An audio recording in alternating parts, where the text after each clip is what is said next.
Hi viewers, this is Praveen Sahan from Health and Sirsa. The very first, I would really congratulate you people. You people are learning well and you are boosting up my confidence as well. This is, you deserve appreciation for that. And some of the viewers, they have made some queries regarding variety of sentences like compound sentence, simple sentence, complex sentences. So I'm going to distinguish each and everything today in detail. So before moving to that section, you should subscribe channel, like it, share it as well, and in detail, meticulously we are going to learn the things on screen with examples as well. So let's move to the screen.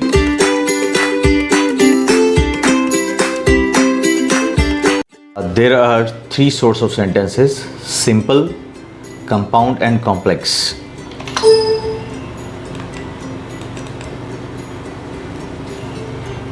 So first of all, we are going to learn simple sentences.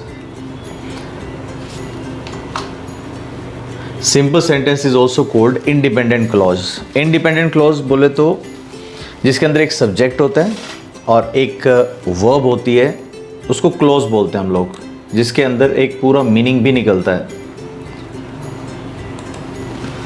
सो एक simple sentence जिसके अंदर एक subject और एक verb और जो एक express करता है कंप्लीट थॉट को, दैट इज सिंपल सेंटेंस. जैसे इसमें लिखा हुआ है कि Scott plays soccer in the morning. अब इन द मॉर्निंग ना लगाते तब भी स्कॉट प्लेज ये एक क्लोज होता है जो सबसे स्मॉलेस्ट यूनिट होती है एक सेंटेंस की, एक लैंग्वेज की. तो एक सिंपल सेंटेंस जिसके अंदर एक सब्जेक्ट मिलेगा, एक वर्ब मिलेगी. तो इसमें सब्जेक्ट है स्कॉट और वर्ब है इसके अंदर प्लेज. क्या खेलता है वो? सोकर खेलता है in the morning. That is addition to it. Next, जैसे सिंपल सेंटेंस के अंदर फिर आता है Tom can read chapter books. आपको पूरी इंफॉर्मेशन मिल रही है. So Tom can read chapter books, this is also simple sentence. Then compound sentence. तो कंपाउंड सेंटेंस क्या होता है? We should need to learn. तो compound sentence contains two independent clauses. Two independent मतलब एक दूसरे पे डिपेंडेंट नहीं होते वो. जैसे मैं कहता हूँ कि आई बिलीव, अब आगे इन्फॉर्मेशन नहीं आएगी तो आई बिलीव का कुछ नहीं बनना, तो वो डिपेंडेंट हो गया आगे वाले सेंटेंस पे. तो जैसे इसमें इंडिपेंडेंट क्या है, ये बोलता है कि शी वर्क्स इन सिटी या she lives in the suburbs. तो these are two independent clauses और ये इनको आपस में जब जोड़ा जाता है तो that is considered compound sentence. और इसको जोड़ा किससे इसने? बट से जोड़ा है. और एक चीज़ ध्यान रखना है, बट इससे पहले जो ये कोमा लगा हुआ है, कोमा तब लगता है जब दो अलग अलग इन्फॉर्मेशन होती है, अदरवाइज कोमा नहीं लगता. तो दोनों इंडिपेंडेंट क्लॉज हैं. और कंपाउंड सेंटेंस समझना बहुत ज़्यादा ज़रूरी है. Again I am just repeating it कि compound sentence contains two independent clauses. फिर गौर से देख लो, two independent clauses joined by coordinating conjunction, जिसके अंदर एक कंजंक्शन को कोऑर्डिनेट करवाया जाता है उससे. तो जैसे इसके अंदर आ गया, इसमें कोऑर्डिनेटिंग कंजंक्शन है ये, और ये इन्फॉर्मेशन डबल है तो सो से पहले जो इसने क्या लगा दिया? कोमा लगा दिया इसने. तो पहला सेंटेंस है स्कॉट वॉज प्लेइंग सोकर और दूसरा सेंटेंस था Mary went to the beach. तो ये Scott was playing soccer so Mary went to the beach. Okay, तो इसके अंदर सेंटेंस फॉर्मेशन क्या बनाई इसने? कंपाउंड सेंटेंस में इसने मेन वर्ब कर ली, मेन क्लॉज कर लिया सॉरी, और फिर कंजंक्शन, फिर मेन क्लॉज. देन अब यहाँ पे दो सेंटेंस है, इनको जब जोड़ते हैं फिर ये कंपाउंड सेंटेंस बन जाएगा. तो सम कंपाउंड सेंटेंस आप बड़ा इजीली बना सकते हो. जैसे Jack drove the car, Mary read the map. तो यहाँ पे क्या किया? Jack drove the car and Mary read the map. अब यहाँ पे कोमा आना चाहिए था जो इसने लगाया नहीं है, ये जानबूझ के नहीं लगाया, so that you should understand it. Then come to the next one. इसमें भी ये कंपाउंड सेंटेंस है. तो जैसे दो अलग अलग सेंटेंस है तो यहाँ पे आपने देखा होगा कि ये कोमा लगा हुआ है, फिर बट आया हुआ, बट से पहले कोमा लगा हुआ है अगर सेंटेंसेस दो हैं.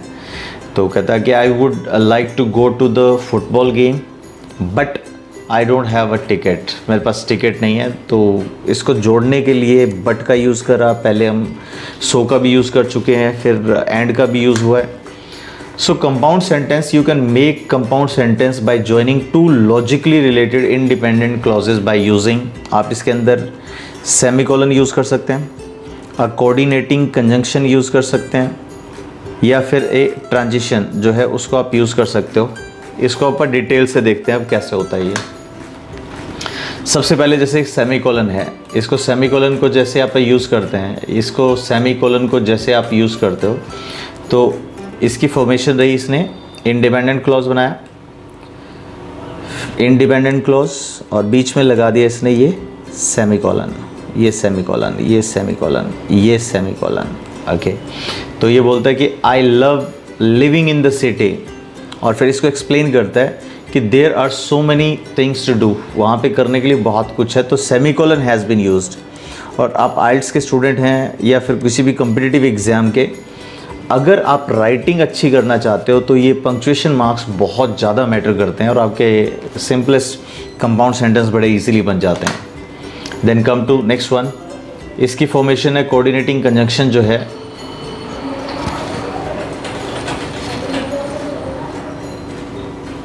सो इंडिपेंडेंट क्लॉज जिसके अंदर प्लस फिर कोऑर्डिनेटिंग कंजंक्शन फिर इंडिपेंडेंट क्लॉज। अब यहाँ पे सो इसने यूज़ करा है, ये मैं आपको येलो कर देता हूँ इसको। सो ये कोऑर्डिनेटिंग कंजंक्शन है जो आपस को कोऑर्डिनेट करेगी दोनों को, कि he could not watch the show so he decided to tape it, record करने की फिर उसने कोशिश करी, डिसाइड किया उसने। और आपके कोऑर्डिनेटिंग कंजंक्शंस कौन कौन सी है, you should go for that. तो जैसे यहाँ पे ये लॉजिकल रिलेशन बताती है, लॉजिकल रिलेशन, अगर आप किसी चीज़ के एडिशन में जाना चाहते हो then there is a word and, अगर दो सेंटेंस को जोड़ोगे एडिशन करना चाहोगे, so then this word is there. If there is a word contrast, अब जैसे आप बात करते हैं किसी को कॉन्ट्रास्ट लॉजिक बताना है तो उसके लिए अपन ने बट या यट लगाते हैं। तो आपको कंपाउंड सेंटेंस बनाने के लिए जो चीज़ मैं ये बता रहा हूँ ये आप नोट डाउन कर लेना।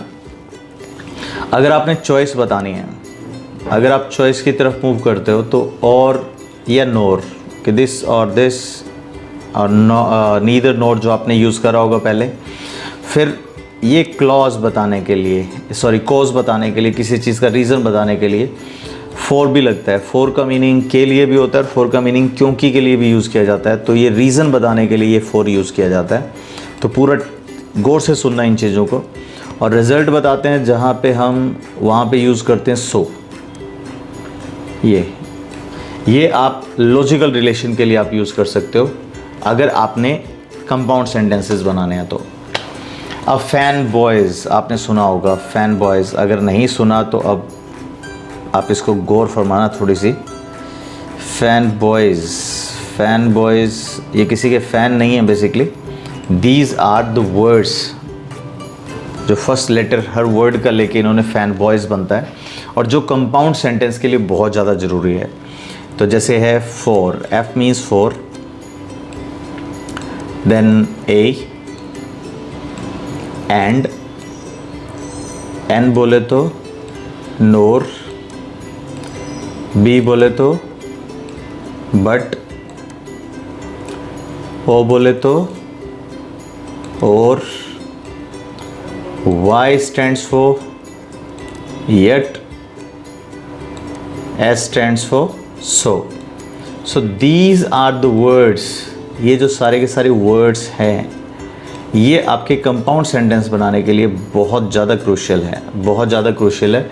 सो आपको फिर एक बार ये फैन बॉयज़ फिर देखो आप, F for for, A for and, N for nor, B for but, O for or, Y for yet, S for so। तो आपके लिए बड़ा इजी होगा कि आपने कंपाउंड सेंटेंस जो बनाने हैं वो फॉर, एंड, नोर, बट, और, येट, सो। तो ये फैन बॉयज़ एक वर्ड आपने याद रखना है, इससे आपको क्लिक होता रहेगा और आप अपनी लैंग्वेज को ब्यूटिफिकेशन दे सकते हो। लेकिन यहाँ पे एक सावधानी रखने की ज़रूरत है। वो क्या है कि हर बार कोमा नहीं आता, हर बार कोमा नहीं आता, जैसे एंड और बट इनसे पहले कोमा लगता है लेकिन हर बार नहीं आता। क्यों नहीं आया इसके अंदर? जैसे ये आ गया कि the necklace was beautiful but expensive.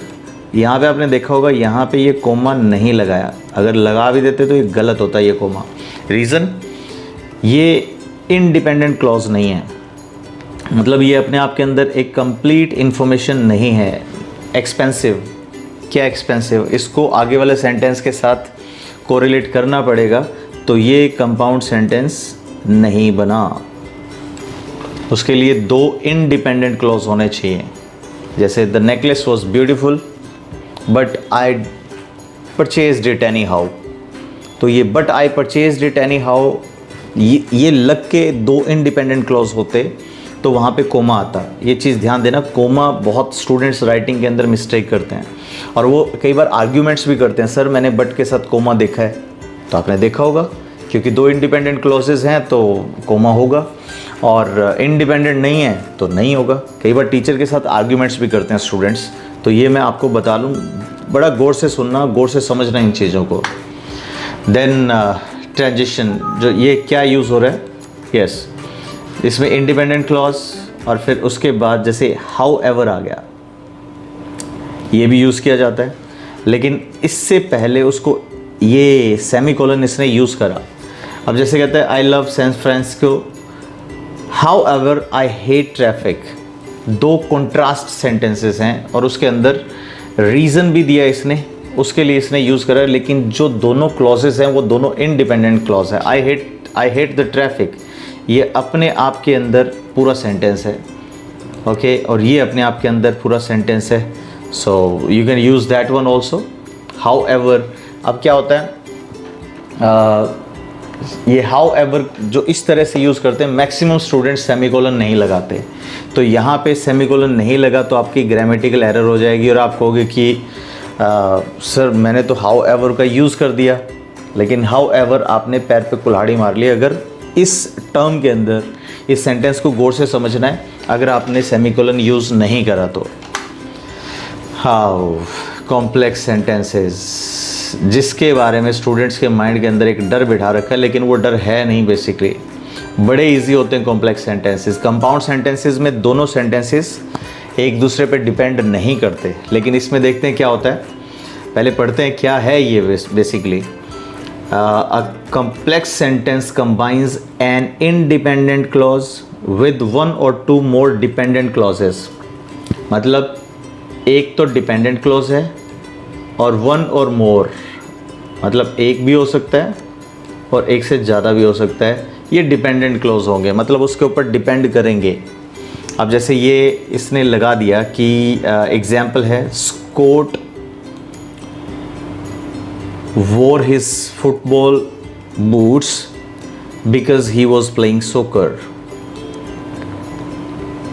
अब ये सेंटेंस है because he was playing soccer, अब ये डिपेंड करेगा because he was playing soccer, तो ये उस पर डिपेंड करता है क्योंकि वो सोकर खेल रहा था, तो इसका अकेले का कुछ नहीं बना, तो उसने किया क्या, इसको चाहिए एक इंडिपेंडेंट, और बिकॉज ही वॉज प्लेइंग सोकर ये डिपेंडेंट है, और ये डिपेंडेंट किसके ऊपर है, ये डिपेंडेंट है इसके ऊपर, फर्स्ट वाले सेंटेंस के ऊपर, ओके।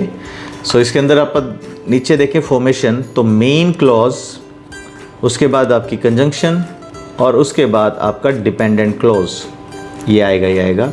इसको फिर गौर से देख लो, मेन क्लॉज हो गया, Scott wore his football boots, उसने जूते पहने, फुटबॉल वाले जो पहनते होते हैं, एक कंप्लीट इंफॉर्मेशन है, ओके।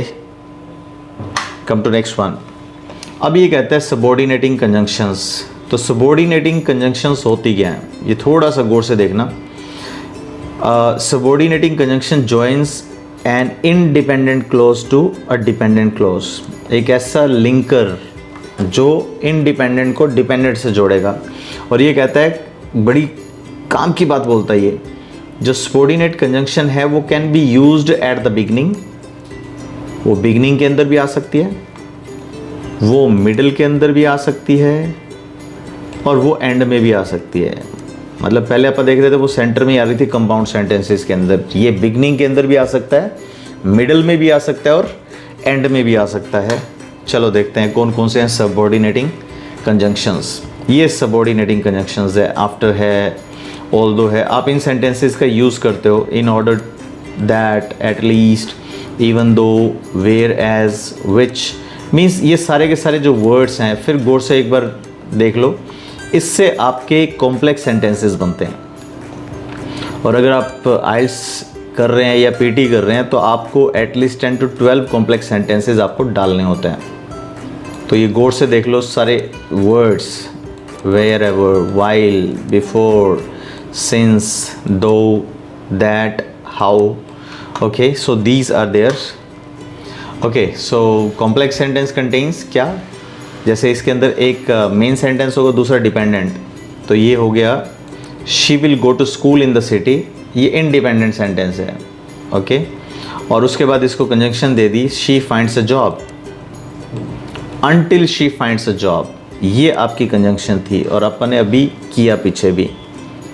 यस, तो अब यहाँ पे दो चीज़ें देखने वाली है, दैट भी यूज़ होता है उसके लिए और विच भी यूज़ होता है जो के लिए।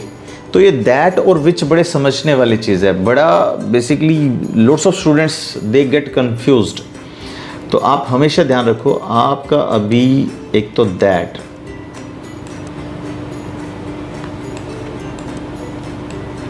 और दूसरा विच, जो ये विच है, ये दोनों ही जो के लिए यूज़ होते हैं। आप बोलते हैं, इन्फॉर्म करते हैं, उसको इलेबोरेट करते हैं।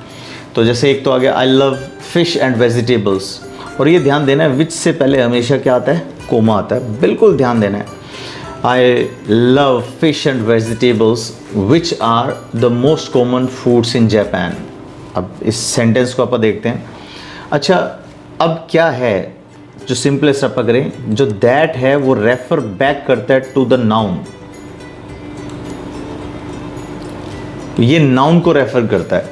अगर दैट लगाते तो अब क्या होता, कुछ चीज़ें और बनती। अच्छा, विच देखते हैं, विच किसके लिए रेफर करता है, विच रेफर बैक करता है सिचुएशन के लिए, मतलब उसको वो सिचुएशन पसंद है।